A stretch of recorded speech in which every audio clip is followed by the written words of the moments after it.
Good afternoon, everyone, or good evening, I guess. I was going to hop on here and make a video last night. It was evening, late evening by the time I actually had a chance to hop on, and it monsooned. Stormed like crazy, so there was no hope of a video. However, I have some new additions to show you. Here we have our meat birds, and yes, I'm coming to do chores, so they're going to get their water now. That's what they're after anyways. These guys, I picked them up at Tractor Supply, actually. They told me they had them and they were getting big and they marked them down real cheap. And so here we are. I estimate they're about 2.5, maybe 3 weeks old at this point. So at most 3, 6, 7 weeks left at most. Hopefully we'll have 5 weeks with these buggers. So let me get your water, guys. That's what you're after, huh? Okay. I'll be right back.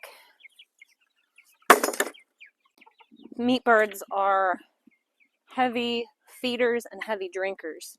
Unlike some of the other birds that can go all day on a lot less water, they require a lot more water and a lot more feed. But then they don't, they're not around for that long before it's time to be butchered. So I'm just dipping this into one of our rain collection things here. Those have been banging. We've had enough rainwater to last us all year, I think. I say that now, but we'll probably have a drought midsummer, and I'll be wishing we had 9 inches of rain in a week again. All right, guys. All right. They're such bossy biddies. Such bossy biddies.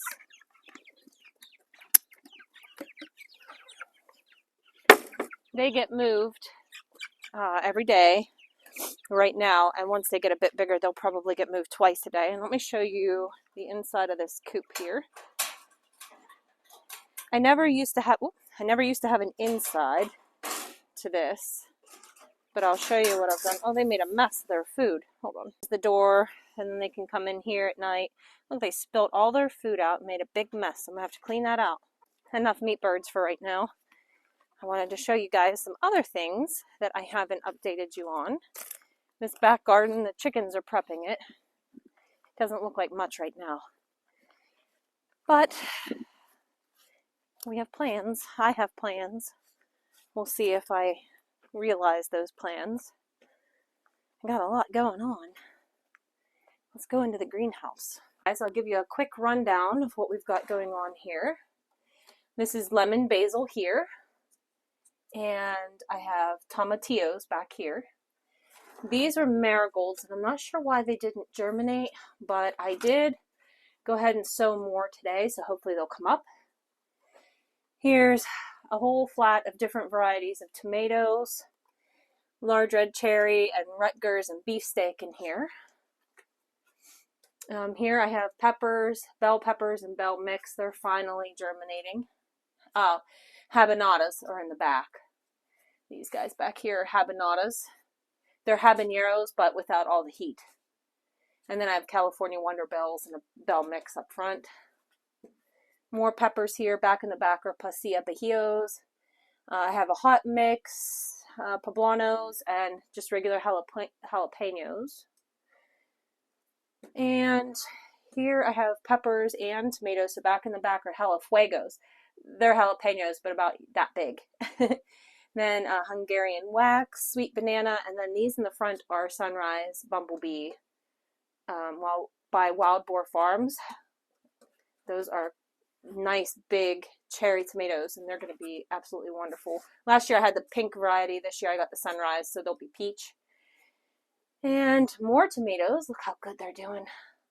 They finally starting to smell like tomato. These are the Kellogg's Breakfast, Pineapple, Wapsipinicon Peach, Midnight Snack, and Sunrise Sauce, which is new to me.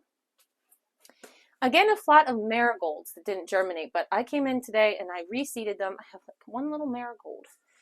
So I'm not really sure what the deal is with that, but I went ahead and reseeded them, so hopefully they'll come up. This is a whole flat of Blue Beach, which is like one of my favorite sauce tomatoes. So I made sure to plant quite a few of those. They're sturdy little plants, they are. These guys, Heinz Classic, Striped German, Aunt Ruby's Green, and Giant Pink. That's what's here. And here we got eggplants, pink celery, and cinnamon basil in the back. And then over here, more tomatoes. I have problems, guys. Tomato problems. But Jubilee, Black Crim, and Cherokee Purple. Moving over here, look at these big guys. So I had some things going on. My small sugar pumpkins didn't germinate yet. Mesquite de Provence, they're a really cool French pumpkin. Everybody's coming up. I'm not going to go through absolutely everything right now, but I have some kale back there. The zucchini plants are looking vivacious. Straw flowers, again, didn't germinate. I just re-sowed them today. But look at this. Isn't this funny? It's a whole flat of straw flowers, and somehow, some way, I got a cucumber back here. Isn't that funny? I'm not sure how that happened. Same with over here. I'm not entirely sure what happened here, but with my candy striped cosmos, there is a squash plant. So explain to me that mystery. I may or may not have a rodent, I'm guessing, that's been naughty. I've had some problems with the seeds getting stuck on here. You can see all these little nubs that don't have leaves. It's because the seeds have gotten on there. I try to take them off when I see them. I think I've rescued this little guy. There we go. Those are a kale mix. So yeah, and more cabbages and cucumbers, and I'm excited because my thyme and marjoram and rosemary are starting to germinate. So is my nasturtiums back there. And down here I have more melons. There we go. So I am ever so excited with how everything is going in here. And they're growing nicely. I probably should have had a couple weeks earlier on the tomatoes, but that is okay. I think they'll do just fine. I'm going to give them some fish fertilizer here in the next week or so. And I'm not planning on planting them out until the first couple weeks of May. So hopefully they'll get some size on them. I know we're pretty close. But a lot of them are going to be going in here. So I think they'll be safe. So let's go in here because I had an exciting development. This is the soil that I thought was just devoid of life. But you can see my radishes germinated here along the front. And remember I planted some beans in here and then I got frustrated and I stirrup-hoed everything? Looky at this cookie. A bean. That is a bean. And over here I thought I saw some cabbage back there because I stirrup-hoed and everything went to the back. So I think we're okay. I think the soil is slightly acidic, which is fine. I will just come in here and amend it, and I think we might be okay. Right now there's still not a whole lot, but yeah, the lettuce is growing well. Where's the other lettuce plant? It's back there. Keep it going a little further. You're almost right on top of it. Keep going. Right there. Yeah. I have a lot of, what the heck do we call this? I just came up with the name of it earlier, and now I can't remember what it's called again. Well, anyways, look at my onions go to town. No, this stuff, mule's foot? I can't remember what it's called. It'll come to me probably at 3 o'clock in the morning, but it will come to me. I just got done watering all this stuff, so. And of course, there's beets in here. They're growing slowly, but they're growing. I need to come in here and weed this stuff out a bit, but look at the radishes are going to town. Look at them. Really looking good. So, I'm quite happy with all of that. I need to obviously fix this because apparently my self-tappers didn't stick to the frame. So I'm going to have to get longer ones, I think. Come on, Chase. Don't do that. Stop blowing holes in my ship. I think this happened last night, though. We had, well, I don't know exactly the speed of it, but they were calling for 80-mile-an-hour wind, and I would say it was every bit of 80 miles an hour, and I'm pretty sure that's when that happened. So because this door was open. when that came through. It was the craziest thing because we just got home. The weather was fine. I had to go to Tractor Supply, pick up a bale of hay. So we pull in the driveway, and there comes a couple raindrops on the windshield. I'm like, I got to get to the barn. Everything was still and silent. Get in the truck, back it down. No sooner do I get out of the truck, we were just hit with this wind. It was crazy wind. The horses all came running to the gate, and the animals were all freaking out, and it was just an intense wind for probably 5 minutes, and then it just rained a little bit, and that was it. So the horses are out on grass right now. They're quite happy. Look, Atari's way out there because Cinch chased her. Harley had her out and bathed her and rode her and everything, and Cinch was really jealous, so he chased her. He can be kind of rude like that sometimes, which is unfortunate. Oh, I guess I should show you the garden. Oh, well, we'll get there, I guess. I can show you that other garden another day, but I'm almost done. I was working on it tonight. Almost done. I have one more row to pull out, and then we're to the raised beds. So I just have to mow the rest of this, but almost done. I just got frustrated because I kept clogging it up. Everything's just wet still. And I was picking up small pieces of landscape fabric that I didn't know was still there. So I cleaned it out once I got it stuck again, and I said, I'm done for tonight. That's it. So we're going to do barn work. I just was really excited to see a bean plant growing there. Look, I got to show you guys really quick. Hold on one second. Look at this chunk. This is Strawberry, and that is her mother. Can you even get over how big she is? She's looking like half a full-grown sheep right now. My goodness. You're a very big girl. All the sheep are doing well. They're going to need a new bale here in a minute. But they're still getting it fluffed up. Yeah, they're still getting it fluffed up. I just can't get over what a chunk Strawberry is. They're all kind of chunky. Even there's Daisy back there. Lavender and Lilac were the last two born. And then we got these suckers back here. I got to get a new chain. My light came down in the wind, and I got to find a new chain because they buried it in their hay. But little piggies. Piggies are growing. Hi, Solstice. The piggies are growing, and I think at least 4 of them are still going to go to new homes. Possibly 6. It all depends. There could be 8 going to new homes. I don't know. People reach out and they mention it. Oh, I got another light going out. I'm in a club. People reach out and they mention about the pigs, and then I don't hear back from them for a while. So it's crazy. I don't understand. Usually doesn't happen like that. But this year's up in the air, I guess. I did want to show you the situation out back. We got some intense rain last night, and aside from my tire tracks from the truck when I dropped off the round bale, yeah, those 2 minuscule little puddles is it. That's not even a puddle, that's just a wet spot.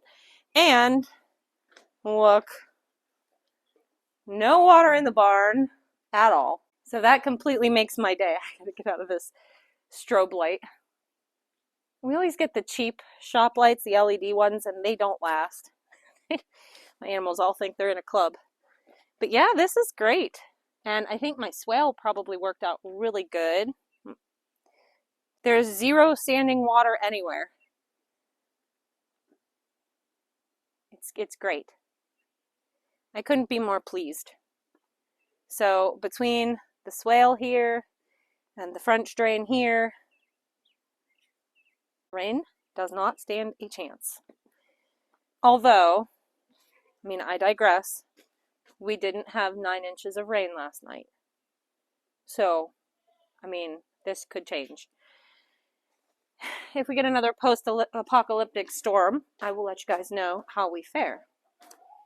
But I probably am going to put you guys down, not in the strobe light. I'm just seeing some water here, but I think Caleb was... That's probably from the quad, I hope. because I don't see where it could. It's just a wet spot here. I'm gonna have to ask him about that.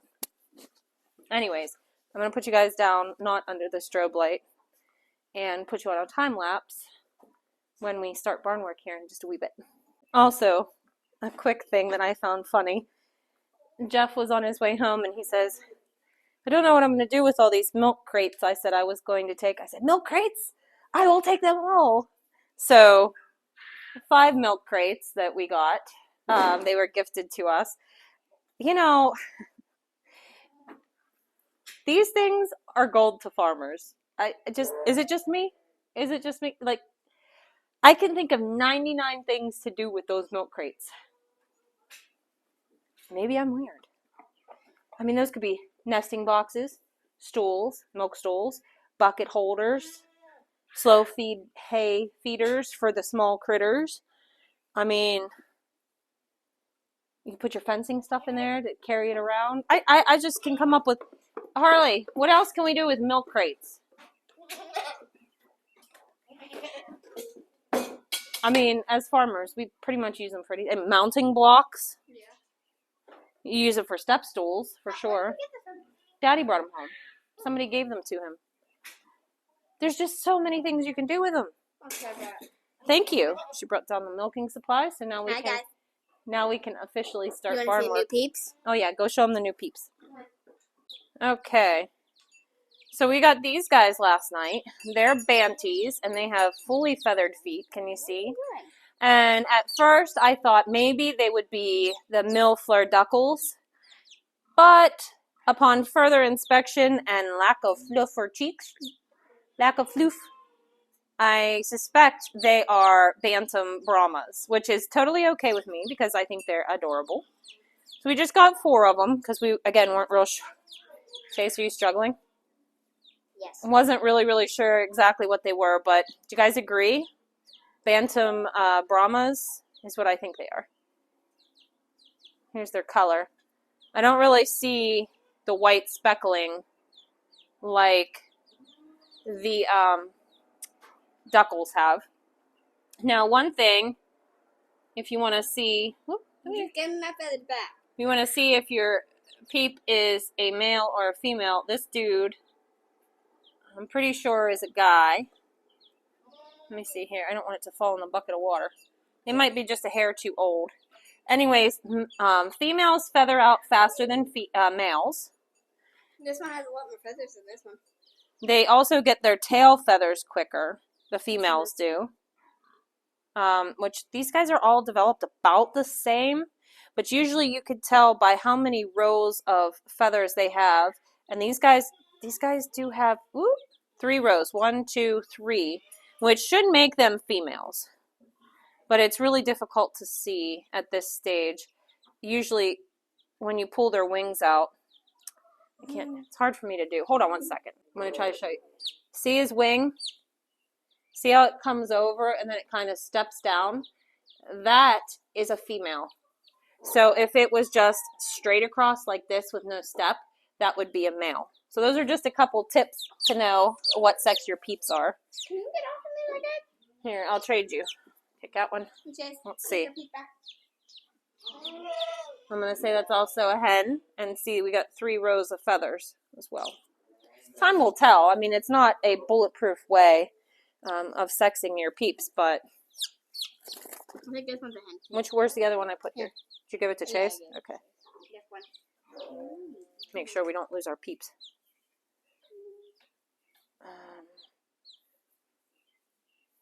I think this one might be a roux. You see how it's straight across? So. You like this one? So far, 1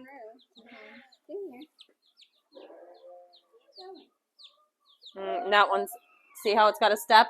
That one's for sure a hen also. Yeah, we only got 1 row. I think. It might still be a hen. It's just really hard to tell at this stage.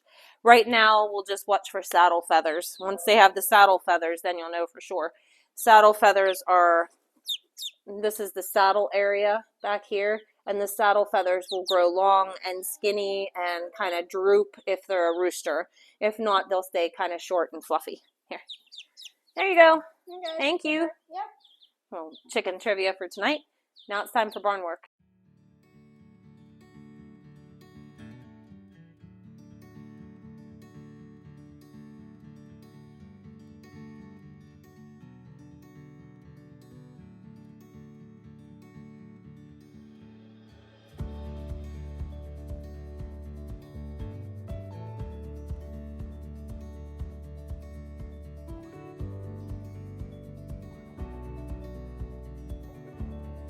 Alright guys, that is going to do it for tonight's video. I hope you enjoyed our little sunset tour of the farm. And we will try to do more of that. What? What am I supposed to do with my hand? It's just here. Anyways, we hope you guys had a great day, and we will see you in the next one. Bye. Bye.